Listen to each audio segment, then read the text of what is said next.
Club legends in every sense of the word, men who made this club's greatest night possible, and you wonder who the heroes tonight are going to be for the team in claret and blue.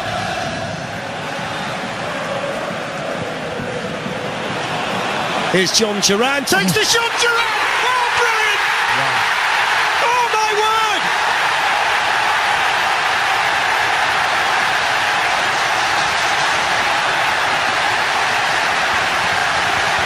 The 20-year-old kid from Colombia has just lit up Villa Park with a world-class finish against Bayern Munich. And just like 42 years ago, I'll say it again, Villa lead Bayern.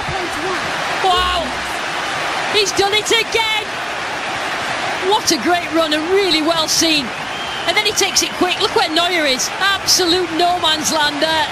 Terrific, what a ball. What a ball from Pau Torres. What a finish. The finish is ridiculous, Owen. I'll tell you what, Flesh, that finish, to even check his shoulder, that is an incredible goal from an exceptional young player. Rodgers dispossessed by Goretzka. Polinia. Musiala. Wonderful ball. Great save. Emi Martinez. Brilliant to deny Serge Gnabry. Now... Yakuna get to Blanesama Padagay, live from Extra 94.1 FM on Downtown Gomos Sustaining Channel Sports Station that keeps you updated on all the latest turn of events, your ultimate tradition of radio quality. We will continue to set the pace for others to follow Bush for the guy. Get us into Blanesama Sopa, into the Facebook Resumane, Oko Facebook Resua, and your Ezra TV Ghana, no promoter for the washer, now to message number Ezra TV Ghana with Facebook Resumane. Follow now share now to message in ba you can come message in so now am be pia so to makwe e we to message so mama abronte for the pia Emerick Emiliano François Aubameyang to no for Aubameyang also your former player and then the match bobo kono former player and the pastor bobo kono already see for to pin so come obiate some part of the time or best plan here I want chance bobo kono no na aya no me and the man no chance bobo kono what here was that no sekai anima pastor bobo kono na akonfo tomo ewo Barcelona credible aba steady fear aba wiane nyama what I say na the tendency into that time so no some pastor bobo kono wo mutime ton between or no and for Bronte for the man face the pie na bakom no fit pastor bobo kono na me part the only offer that time no so any chance offer na buy yes no no Bronte the for Aubameyang and what you to so kokko sekai and so ending na chance bobo kono was it that time na me part one course na no we said that be already to Olivier Giroud Etme fi Arsenal aba bese kan tamo chance bobo kono entini no se bekoye enso tamo if so no so former player and ema chance bobo kono na so former player de Arsenal bobo kono na the time obetu aya chance bobo kono ho say me part situation no aya completely different after se dem ko informa no our chance bobo kono entini part me ne ba oba ye e be se kan ba chance bobo kono de me part na ye no me watch se dem ko ye kra enso na informa no na me part one of the moves one person to a problem and so no okosa kan and about chance bobo kono and na some me part already thing and a piao in America Emiliano François Aubameyang to no for Aubameyang was sekai and so that Olympic to master bobo kono we mountain na we so na to ja ya want to master to bobo shafo mama abronte for Karim Adeyemi David a player was sekai na about Borussia Dortmund bobo kono me part wa Dortmund to say report na we must take part as Manchester United bobo kono o ma contact agent already thing and hey on Castino Paulo Mendes to run for the hey Mendes one on the agent and about Bronte the thing and Karim Adeyemi me part Manchester United put for the agent no I started to come out now for what to my hair and then they went to me about Bronte the thing Karim Adeyemi over from Borussia Dortmund no fay over Mr. Castro to Manchester United bobo kono and to me part Sami international course Manchester United put 4% or more Bronte the condition I say a crumble first no for more Bronte no fay already to the Karim Adeyemi on us to Messi account to Manchester United bobo kono so Manchester United bobo kono and Bronte for the Benjamin Sesko akokopra ana fanya me atuna se rom e wo January mo so me poto manu so 2 players already to the man Diallo e ko second man the Ivory national team ana fa pronto for the Bayern in promo Chanton Masu don't want for the Bayern in promo ana so e ko second the Cameroon national team no and Manchester United put for omogo so e pa option se betuma boa na fa me poto mo so betuma bana fa o matuma beefy out squad no ama be pia so to ko so to Manchester United bobo ko pronto for the Caribbean teyemi ebe option so to Manchester United bobo ko no enti na report me poto na we no so pa mama for abronte for the Frank and Guiza Zambo honestly pro sekai enti na mama pole bobo ko no also abronte for the Calvin to put the comply ama poto kwaku SMP so to ready to the Antonio Conte Tonto Salento to run for the Antonio Conte wono na manager so the mama pole bobo ko no me poto the to the abronte we so kokupa the Cameroonian international obi wo Jeffrey Fiwa if you take about no poly bobokono me patrono so kokupa what here according to report and then the second Potters are bronte for the Frank and Guiza Zambo me patro wo put no poly bobokono some bronte the betuma return cra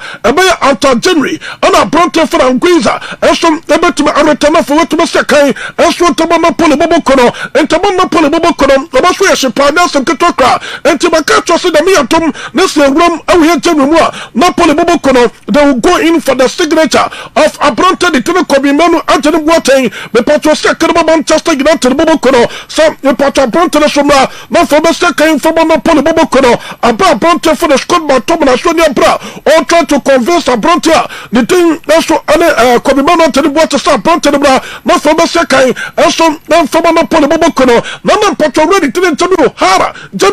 so the Nanoto San Semimo and was saying for to Piano so come on Pianta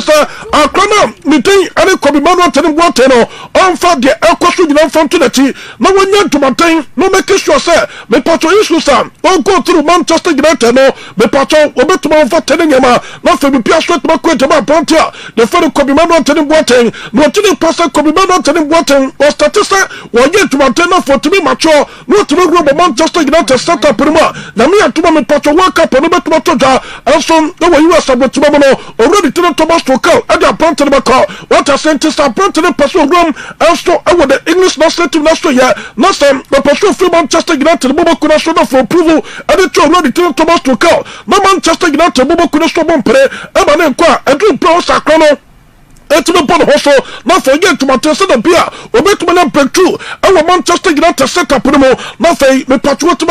catch the attention of the manager already to Thomas Tuchel na fay on straight to the room our World Cup ni na be pia straight to kwe antem e ma Bronte for the Kobimanu Anthony Boateng and yes yentes already to no Hara and that to the constant Bronte you for the Kobimanu Anthony Boateng 20 yeah but I mean but he's a young he's kid. 20 years old the guy has 20? played nearly 60 Premier League games for Manchester United. He's won the FA Cup. He's played for England 10 times. Come on, he's 20 years old. Clearly Tuchel is not having him, is he? No, he's not having him because he's not played for Tuchel. No, because he's not playing for Man United. So what will you do if you're him?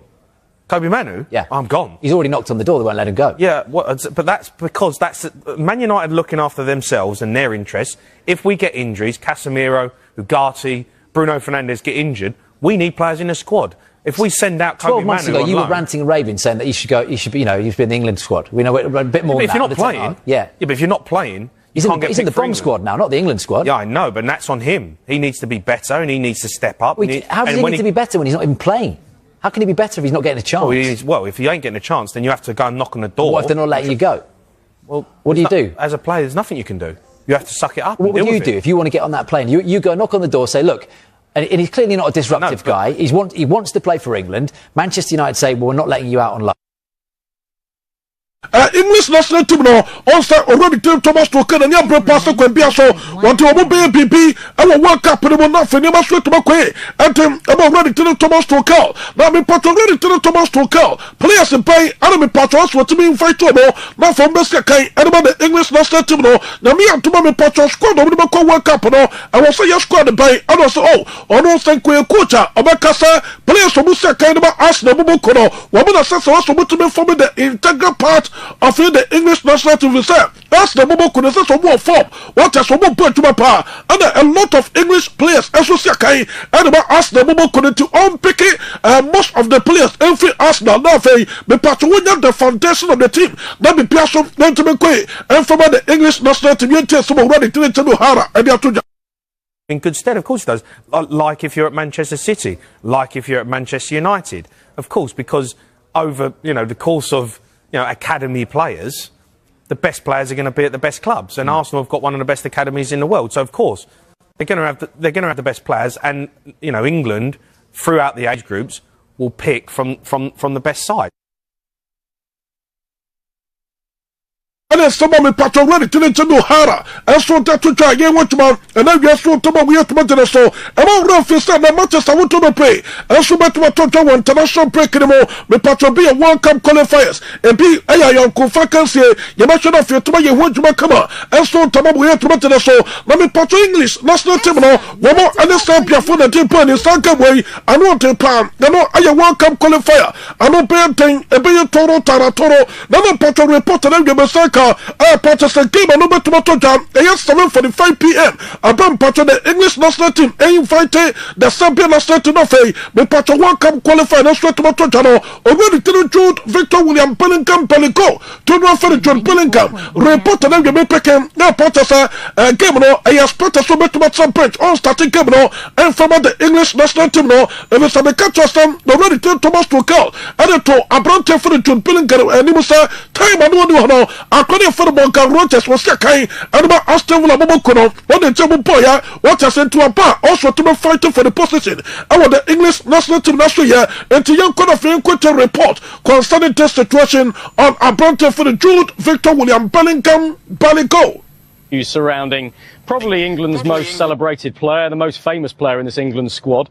Jude Bellingham, of course, missed out on the last two squads in September because of a shoulder injury, in October because he wasn't selected by Thomas Tuchel as he was recovering from that shoulder operation. But Bellingham made it clear he wanted to be back in the England squad. He is back in the England squad now, but the information I've been given in the last half an hour or so suggests that Jude Bellingham will start on the bench for England tonight, with Morgan Rogers keeping his place at number 10. Now, that's really significant news because Thomas Tuchel, in all of the media interviews he did yesterday, was talking about the competition for places, how he's not going to play players out of position, how he is perfectly prepared to drop some of the big names and not take some of the biggest names to the World Cup next summer if he thinks that's better for the balance of the team. And I think the full expectation was that Jude Bellingham would come straight back into the starting 11 now that he's back in the squad, because he's been absolutely flying for Real Madrid recently. But no, the information I'm being given is that Morgan Rogers will keep his place at number 10 for the fourth consecutive match in an England shirt, with Jude Bellingham starting from the bench. And that's another big call by Tuchel. Such a huge personality, such a huge character, Jude Bellingham. The fact that I'm telling you Jude Bellingham is expected to start on the bench as our headline rather than Morgan Rogers expected to keep his place at number 10 probably tells you everything about the aura that surrounds Jude Bellingham. So it will create shockwaves, I think, that this has happened, but it will reinforce exactly what Thomas Tuchel was telling us yesterday, that reputation and pedigree, however big your name is irrelevant as he builds towards a team and a squad that he believes can challenge for the World Cup next summer. And if our information is correct, and it could change because my understanding is that the players are only finding out themselves around about now, and who knows what could happen in the next. Me patrol ready to the Jude Victor William Bellingham Pellico was saying, and so and the Margal to Bobo could finish so yeah, and so the pay went to my name, and so Tomo we had to enter the so me could pass a Bobo Kumo, me could create a class one passer, me patrol to pass a Bobo could so yeah, also me catch us some passer, one man's a team no queer training, our Estadio Camp Nou come out, I'm not just about the champ for the first of the Estadio Camp Nou is ready for games. What I say, now me patrol today to not the same passer Bobo Kuno, woman a secure permit to my woman, now for one next game of Kobo against Bill Bobo Kuno. no enka obetuma bo ewo estadio Camp na bipia so etuma koyi edim ema pastor bobo kono na ma me fa to no so ready to one porta ne pere fo go so a mo ye ntuma test na bia wo betuma secure permission no na fe pastor o master table bo ewo estadio community ebia na me atuma case bill power no embaso ewo estadio Camp na me patuma me fa to no so and then pastor women's team no almost we have the opportunity to step on the pitch ema patuma mutumi emphasize estadio Camp kama ama bipia so not we koye be patuma pictures ni we ye pastor be patuma ma no e na ihu ofe what I say we mo a feel of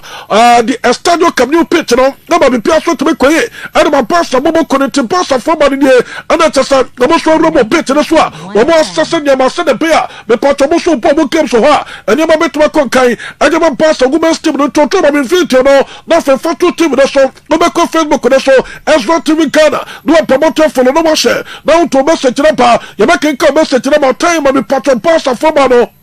obundo bu stadio Camp me patron enie what I say ala getting fit no so dia to team no so no and you make ko intema pastor bobo kono etim pastor for no mo Philippa wo de yen ko na fe yen ko cheka ka nsoma e ma no so de to ja time na me patron obundo the feel of the stadio Camp enti ano e kakra fi pastor bobo kono ba so ye enso de pa me patron me fri ho ma kwa etuma kakra so e wo again the French na team na so ye and na ma ref so France for omo Ukraine and na tempo our World Cup qualifier no me patcho mo pomotan etime wi no mo kem against Ukraine national team na wadaro ba qualify elrom our World Cup no betuma toja na me antuma 2026 our America Canada ana fe Mexico abotuma mo na bi pia so tuma konkai na me patcho wadaro ba ma me fa to no so rom our the French national team na so ya report na dem say kam na porta say abrote the thing any entodo kama finger campaign ma pinda stormy to no fe entodo kama finger and they say kam no to popi eso to the French national team no na me anto na se me patcho mo poke we wia and na medical team no be assess apprentice for the tono kama venga no ma he said the next aye game of the French national team no am a Barcelona international break na kuna we no apprentice no that's what to my fit no fe what must I kind and the French national team no so the Portuguese say only the tono kama venga that's stop the and Yamal so don koya and perform everyone return to Montreal fe Montreal medical team no that's what to my apprentice you feel in tono kama venga campaign ma pinda stormy to no feel in tono kama venga wono the second about young man to bobo kono and the report me patron you no so pa you want to so to ma to ma so me ko so from me ko ma ka class pa ama be person not to ma ko we to so and to another ma confirm ko so me ko Facebook ko so aya Ezra TV Ghana na one promoter follow no wa share na no to message na pa you make ko message na ma ama be person to ma we pay we to so me patron me ko cho si bobo ko so ya me ko ma ka kam that's what cho si bobo ko mo mama already didn't John Terry ono na your former captain and so the cho si bobo ko papa na dey celebrate and so tatuja o say already did Roman Abramovich ono na your former chairman former owner and so the cho si bobo ko was so twe ho a ekoya me patro UK form na fa so e treat already did Roman Abramovich no was so one test here was Ukraine for and no money montokwa and no monko what I say o mine take decision e be na ono already take Roman Abramovich no wokwa ko take anaso wokwa so decision the president of Russia one so to take and me patro UK from esenta efa kombe so entete so montan san de besai already take and Roman Abramovich na fei wo monti na Japan nyina wo UK and the finish some so twe one test here na me patro pedi pa makwa wo ba UK no wo bo UK for pa and you already think Roman Abramovich empono sadam perform fear and kamo mo fisa me patobre robo COVID-19 no a lockdown already did Roman Abramovich and you mo yeah will be a Stamford Bridge and so to my man for none of necessary na wo mo show mo COVID no ama chese aketwa won sam na fesika what the boy Abram Patrick for and so promoting no for more fight it here and COVID-19 no can you say and can perform and you already think Roman Abramovich what I say na ko so mutimi che the papa so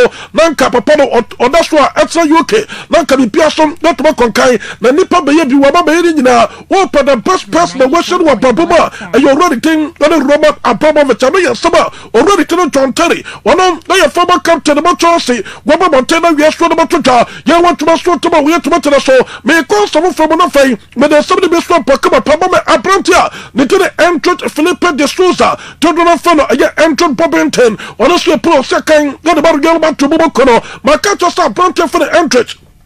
Olympic no Bobokono woman prepare na me patoka to the pro agreement eso to get tuma between Real Madrid Bobokono and after Olympic no Bobokono nyame atuma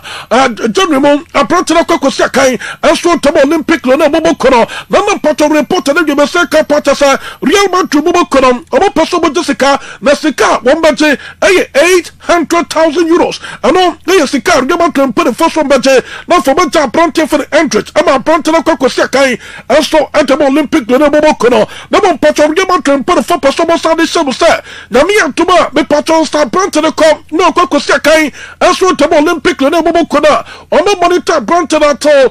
January 31st say play bien pra our striker our Real Madrid Bobokono dia and then patron branch the best and so our Olympic no Bobokono for branch that so esia kan e the Olympic no Bobokono na mo command stand me patron play do pra in the midst of January dia we must have quality branch the back of we be say kan so to Real Madrid Bobokono Olympic no put the first derby and Real Madrid put for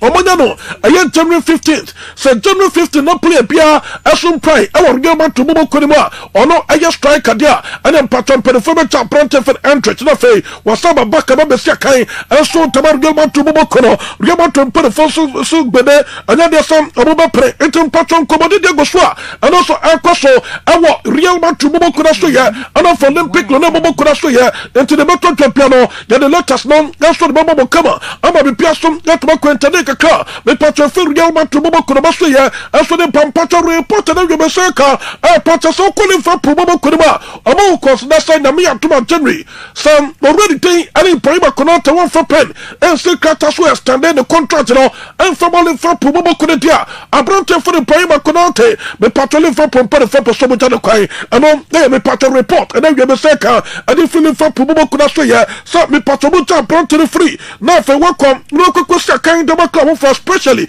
Real Madrid Bobokono dia and then patron for Bobokono one person na me atuma January mo one ton abrante no for most set makasika na fe me patron de ko for play for amara pano obo sia kan and so tamale for Bobokono emporo me patron ready thing and then prima connect na so the performance and drop into me patron be standing for supporters lista so this is the way out and for the purpose of taking on me patron e good omon kipi and also mon town na fe me patron and man ko informally for Bobokono and to me to my Facebook na so and so to me Ghana na one promoter for no share na to be set up you make ko be set so ma and no ya promoter for the prima connect me patron second ya to me for Bobokono the federation so dey pa me promoter for the lesson Ramses Becker to do for the lesson Becker also goalkeeper go second the for Bobokono patron promoter Prachapa and now some Kataka. Number Pato report and you may say, Patterson, they are possible say na me and Tuma, me Pato, the Saturday we are in the week already to the lesson break a mayor fit of a on also that to master test a kind to Malin for Bobokono, after the rook of and you may quay pa, and some that about Bronte for the lesson Ramses Becker and your report and then you may say, a feeling for Bobokono, Master Sunepa, me Pato already to the Calo Michel, and Gallo, and Salote Calato. Turn off for the color as Lottie.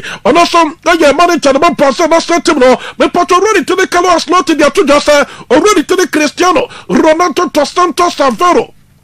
El Temporano San Rapino Bokina El Picho to run for the Sin Ronaldo or Sakarma and Nasal Bobokono. Me patch on 1,000 goals for Paswasha. I want to carry a mono, I brand to the 1,000 goals no. No patch was 1,000 goals no. Nasa or celebrate about Ronaldo Rufisa or Shannon come. What I say now, also Whooper, one of the managers that will play part of Ronaldo the carrier or no already to the Carlos Nautica and to yet we invited a family patch celebration party no. I'm a part of the party. Not for more celebration. already taking Ronaldo the success and to way they are some of me part already taking and they call Michel Angelo Ancelotti Caloto to run for the Calo Ancelotti on the manager and so at the personal statement one more time the name you also about to you want to show to we have to the show to another Ubako Facebook show Ezra TV Ghana promoting the follow Nasha no for message to the pump free already to the Calo Ancelotti here but you are constant from the duties no swap I'm a person not to make way to the show me patron don't me calling for Pubo Kuno me cock with Magakam that's what live for Pubo Kuno here mommy I brought you for the Antoine Samano one of your pro second one pound one Bobo Kuno what I'm still for Pubo Kuno Makato sir Omomori ta prontia the for Antoine Samano situation as one pound one Bobo Kuno na report me patron you me say patron some patron room prontia for Antoine Samano okona so ya na me antuma me patron room tell me live for Pubo Kuno to consider a bid some patron the cock mon bonmot some a prontia for Antoine Samano na for me second and for live for Pubo Kuno and pono me patron the tenista e komodo so live for Pubo Kuno omo monitor wins na sinima nkwe na me patron power no anu wo fam e wo live for Pubo Kuno so yeto e general live for Pubo form na de sika e de cock mon bonmo Kuno so mo here prontia ye for Antoine Samano wo mo na prontia no me second for Liverpool na mo patron the tenista Liverpool put the front assassin situation is there akwana for Antoine Samano no wo mo to ho am ye komo World Cup ni wia me patron the follow e be kosro pa enti Liverpool Pubo Kuno person kan mo no ya wo mo to no eto ho e bia me patron wo meto me just £75 million and so to my pon Pubo Kuno no mo to brand na to na me ato the season no so already thing any Antoine Samano so pa na for me se kan and so to man for Pubo Kuno enti patron Liverpool Pubo Kuno wo mo next target e attack ho e ya brand for the Antoine Samano wo se kan and so edema pon Pubo Kuno na in the meantime me patron the price no £75 million. Are you possible? Say that me at Live for Pubo Kuno. Ebe trust us can so to pon Pubo Kuno. Na nyo ononkwa and you live for Pubo Kuno kwa Manchester United Pubo Kuno and the trust Pubo Kuno Arsenal Pubo Kuno. On of a tournament Pubo Kuno. They are still monitoring the situation of the Ghanaian international. Already thing any Antoine Samano and any report we patron and also the fact Brant for Antoine Samano. If you are so the bar, you want to master to we have to the show. One other patron Facebook so uko Facebook kuna swa na Extra TV Ghana no wa promote follow no wa share na to message na pa you make click message na that's what ma come pa ama be pia so to we pay we to the so me patron na matches I want to be pay so ha you be want to man na you so to we to the so and the matches I want to no ma me fan to the Azerbaijan and Iceland at 5 p.m. game on number 10 and for France and Ukraine at 7:45 p.m. and on patron game on and also the 10 come pa ama be person get makoye na me patron robo first national team last year yan goalkeeper for aye Mike Menon Peterson obodo podemon that's what about the French national team no already to the Julius Olivier Jonathan Conte to run for the Julius Conte so started Abrante the Tino William Saliba after Prima Konate Mr. Ibu and for Lucas Digne and the players say spot so better started our back for her and so to the French national team no already telling goal Master Conte Abrante the thing and Manu Koni and so started and for Michael Olise Akpovi Abrante for Ryan Chalky and for already telling Christopher Lanen Koko and for Kylian Mbappe no 10 don't for the Kylian Mbappe when the players they are spotters on now one better started and so to the French national team promotion Ukraine. Let me patch us on when I'm probably to be with you. The French national team are qualifying for 2026 World Cup. And on a report with Patron, you're super. You want to must want to to the show. My main friend to the Mr. Ireland, as to the Portugal, and a double point with Patron way. And no better partner before no with Patron Armenia, as to the Hungary, and we are 5 p.m. And I start coming to Ireland, as to the Portugal, I guess 7:45 p.m. And I'm Patron coming on, and also na me patron Roma ma me fan to the Western already tell Roberto Martinez Montolo Gutierrez Bonaki to no for Roberto Martinez ono e national team manager and the Portugal national team no me patron the tennis the squad then chebe went to and then that's what about we to the so into me patron costo na bete I want better and me play makoye and so to monya some ketokra me patron Norway that's what Estonia and the double pony I know you 5 p.m. and I'm patron Sankem na so tota and I'm for Moldova and Italy.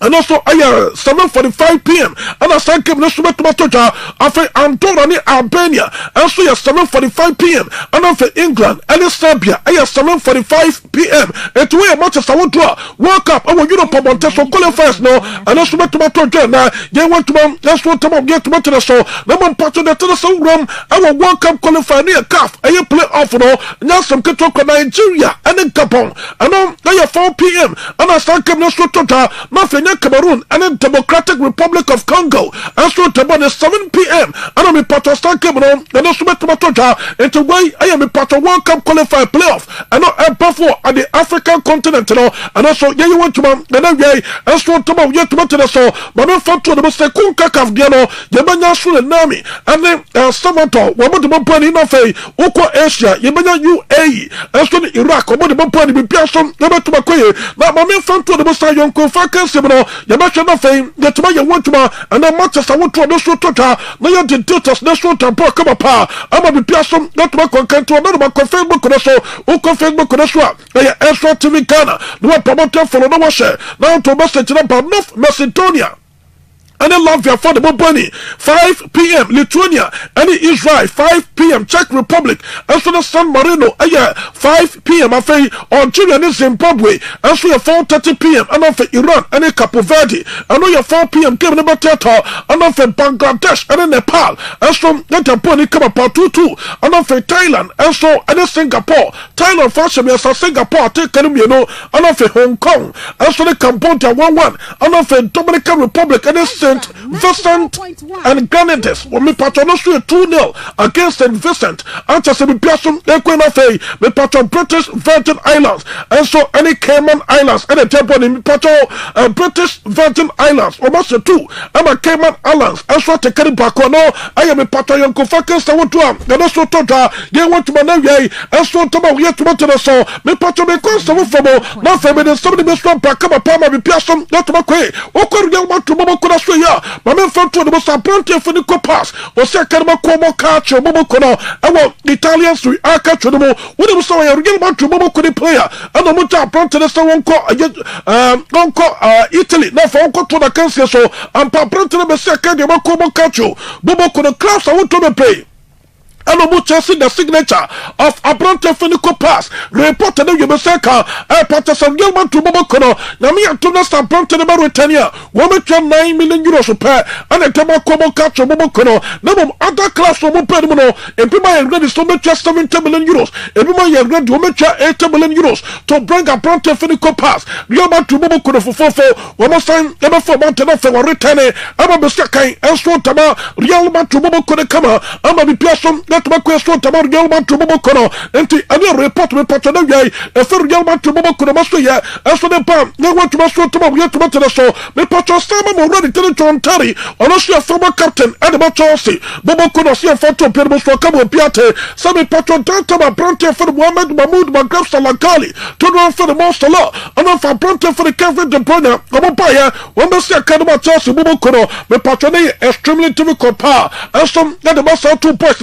one met my Chelsea set up no at that time show quality at a display now and one thing that about Brante for the Kevin De Bruyne me patro no more matured players and just a talker or no Frank Lampard John Terry and for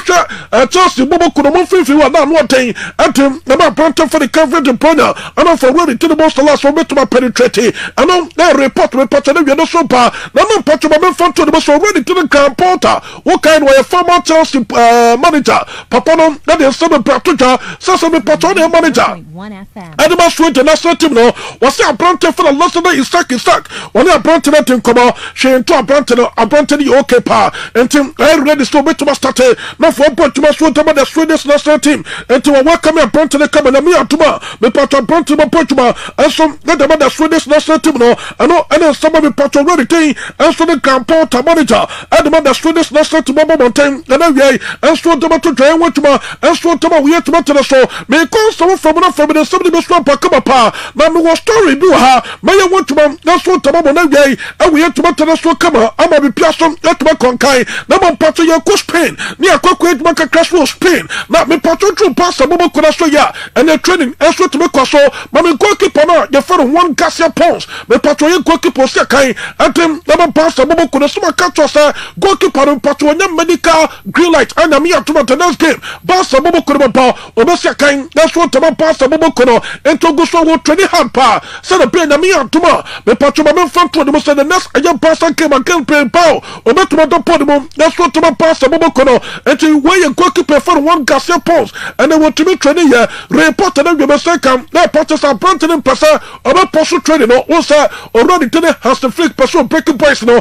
na me atuma mountain no ma return ama start training kama ama be pia so to ko ntama pass bobo kono na mo report na we be say kam bio practice some planting for Rafael Diaz Bayoli to no for Rafinha me pato Rafinha extra to my fit and me atuma then some to my medical green light no nothing no so to me second to my pass and bra me pato wo mo pay bobo kono extra to the body I was Spanish La Liga Santander and tell me report me pato no we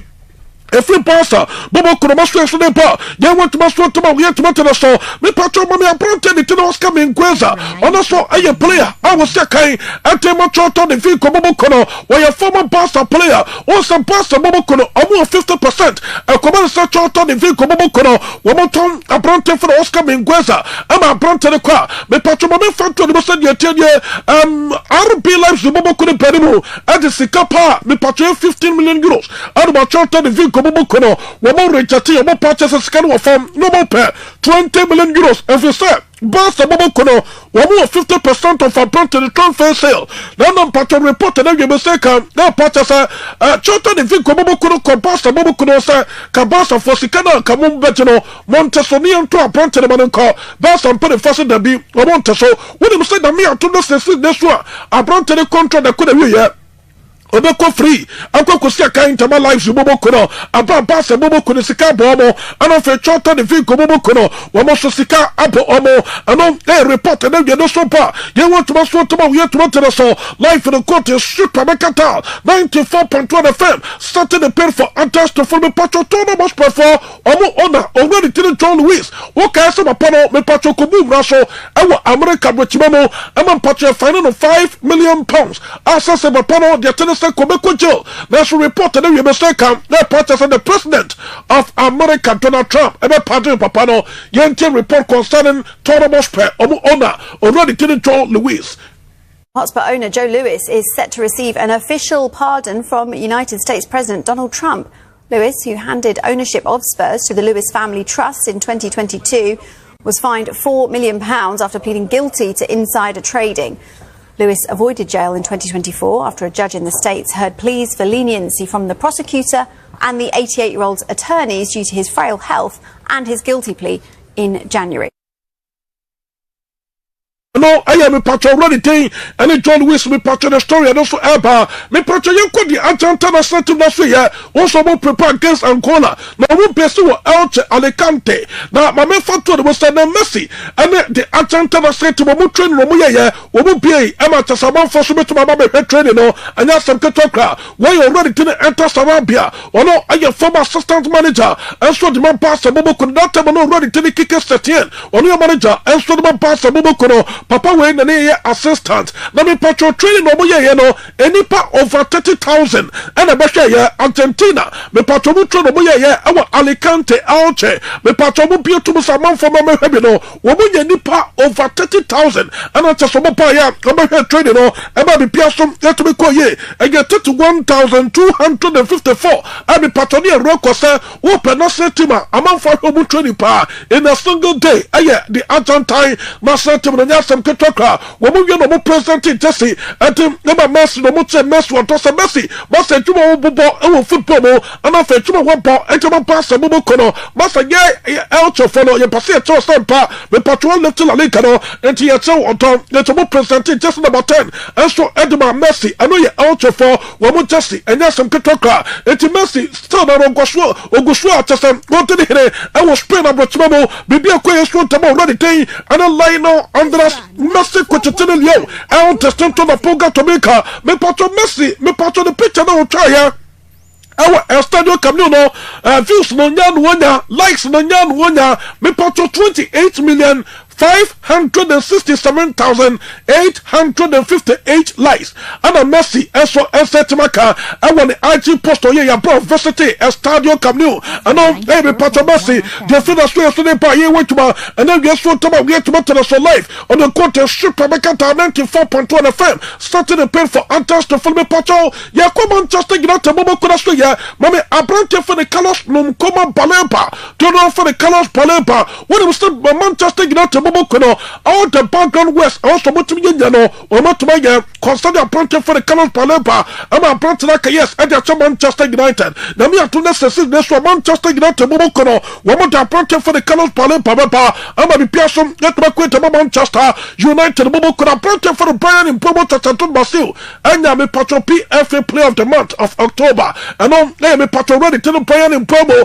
and on ayaka kefi Manchester United momo kuna baso ya eso ni ba Happy Guerra ese akene Valencia Manchester United momo kuna kako fakra no and on report na yede super enti me patro de tenesa sese no ya yenye we kaka mame WS Burton